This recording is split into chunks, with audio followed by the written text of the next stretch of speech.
Venu aujourd'hui donc pour commémorer le 106e anniversaire de l'armistice de 1918. La cérémonie sera présidée par Madame Anne Carly, secrétaire générale de la préfecture des Vosges, sous-préfète de l'arrondissement d'Épinal.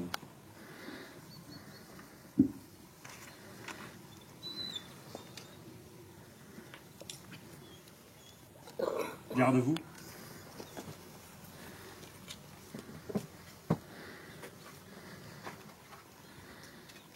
Au drapeau.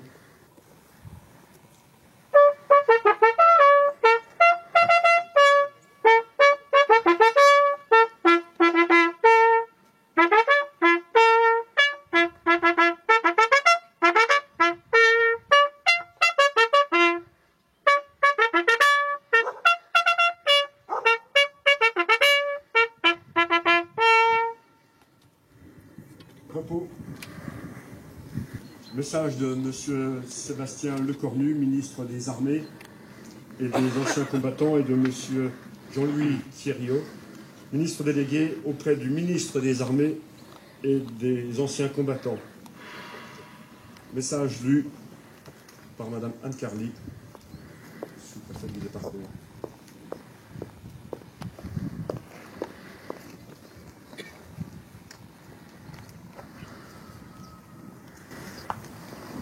C'était il y a 106 ans, en 1918.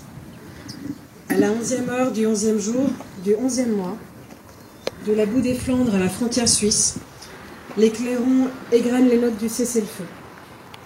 Aux fiertés de la victoire se mêle le cortège d'ombre des péris en terre, accompagnés de ceux qui les pleurent. Ce sont ces sacrifices que nous commémorons aujourd'hui, auxquels sont agrégés, depuis 2012, celui de tous les morts pour la France. Honorer leur mémoire, c'est écouter ce qu'ils nous disent encore aujourd'hui. Ils nous laissent un devoir de gratitude, de lucidité et d'espérance. Le devoir de gratitude, c'est tout simplement se souvenir du sacrifice de ces jeunes hommes, habités des promesses de la vie, qui ont consenti à tout donner pour que la France demeure. Les épreuves qu'ils ont traversées sont inimaginables. Pour nous en imprégner, laissons la parole à un témoin, le général de Castelnau. Leur vie, c'était marcher, marcher encore, marcher quand même, à demi-mort de fatigue, trempés jusqu'aux os, transis de froid ou épuisés de chaleur et de soif dans l'air embrasé d'une journée torride. Gravir la pente du terrain sous le lourd fardeau du sac, charger baïonnette au canon dans le sifflement des balles, le crépitement des mitrailleuses, le mugissement des obus. Combattre le jour, combattre la nuit, veiller toujours, mourir, obscurément, dans le sillon d'un labour. Le devoir de lucidité, c'est de ne pas oublier que 21 ans après que les canons se fussent tus, il a fallu reprendre les armes en 1939. La conjonction de la lâcheté et de l'aveuglement ont transformé la der des der en armistice de 20 ans, pour reprendre les mots du maréchal Foch. À l'heure où la tragédie de la guerre a fait son grand retour en Europe, à l'heure où certaines puissances remettent en cause tous les fondements de l'ordre et du droit international, ceux de 14 et ceux de toutes les guerres nous murmurent de continuer à défendre la paix. Le devoir d'espérance, c'est de ne jamais douter des ressources de la France pour venir à bout des défis qui se présentent à elle. La guerre change de visage, mais de génération en génération, les soldats de France demeurent animés de la même volonté de défendre l'honneur et la patrie. En cette année du 80e anniversaire de la Libération, souvenons-nous des soldats du commando Kiefer qui ont foulé les plages de Normandie le 6 juin 1944. Souvenons-nous des soldats de la première armée de Lattre qui ont débarqué en Provence, de ceux de la 2e division blindée du général Leclerc, qui depuis le désert à Koufra sont remontés jusqu'à Strasbourg pour la libérer et accomplir leur serment. Souvenons-nous des héros de la résistance intérieure, mais aussi du calvaire des incorporés de force d'Alsace-Moselle. Souvenons-nous du courage des parachutistes de Dien Bien Phu, de celui des soldats qui se battent en opération extérieure et notamment ceux du Liban, qui défendent la paix depuis 1978. Comment ne pas voir que ces combattants ressemblent comme des frères au poilu de 14. Au fil de notre histoire, les soldats morts pour la France, ceux tombés pour le service de la nation ou pour le service de la République, nous disent les pérennités françaises. Toujours, nos armées sont là pour accomplir la mission. C'est pourquoi, réunis au pied du monument aux morts, élus, anciens combattants de toutes les générations du feu, enfants des écoles, nous ne sommes pas seulement la garde des morts, nous sommes d'abord les sentinelles des vivants. Vive la République et vive la France.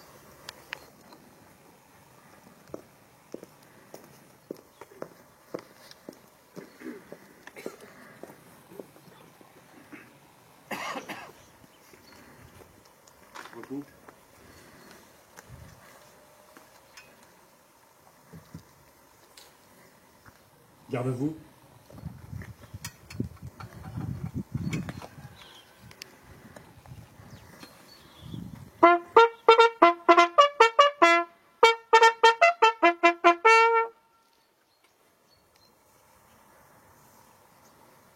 Gerbe déposée de Madame la préfète des Vosges en hommage aux victimes de la Première Guerre mondiale, déposée par Madame Anne Carly, secrétaire générale de la préfecture des Vosges, sous-préfète de l'arrondissement d'Épinal, Madame Yvonne Gonzalez, consul général des États-Unis d'Amérique.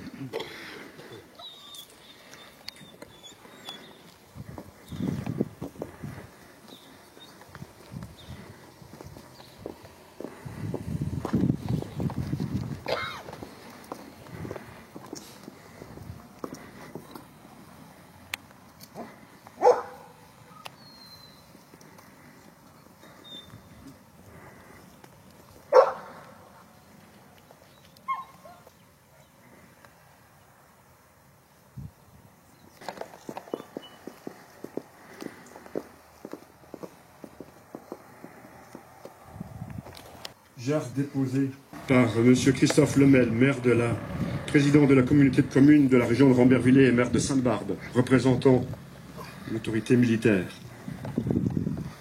Madame Roselyne Pierrel, conseillère départementale.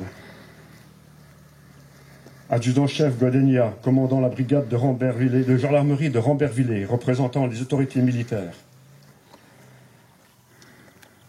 Madame la deuxième lieutenant de l'US Air Force, Isabella Flodin. Alain Founet,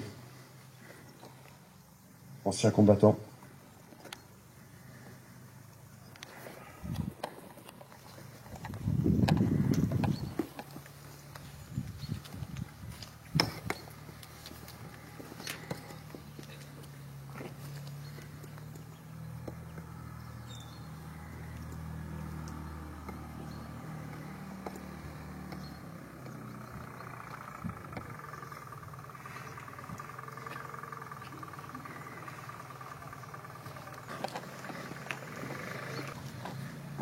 Aux morts.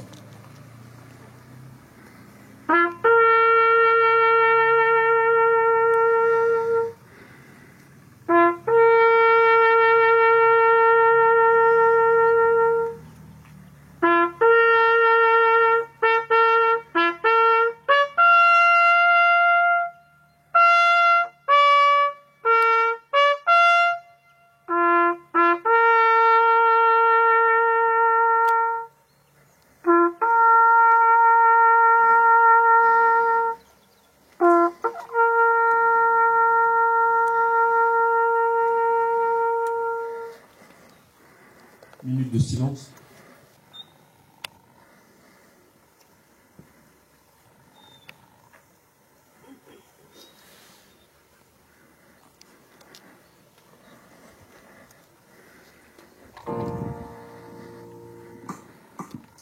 Allons enfants de la patrie, les jours de gloire est arrivé. Contre nous de la tyrannie, l'étendard sanglant élevé, l'étendard sanglant élevé. Entendez-vous dans les campagnes mugir ces féroces soldats? che da vos bras, vigorgi vos fils et vos compagnes, vos armes citoyens, parmi vos bataillons, marchons, marchons, que sentir un révélation. Marchons, marchons, que sentir un révélation.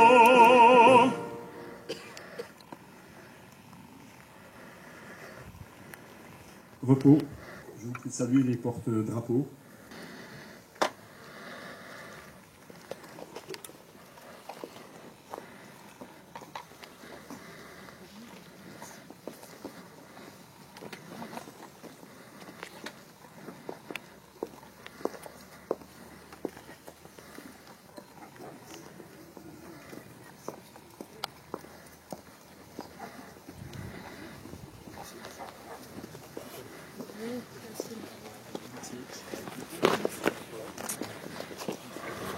Non, c'est le plus haut.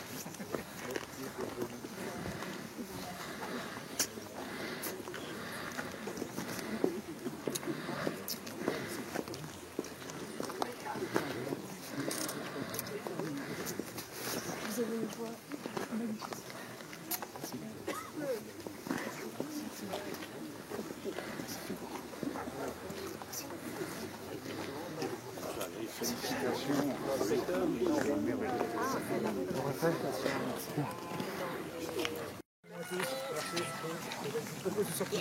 Bien dit, hein. Ah bah, si je rentre.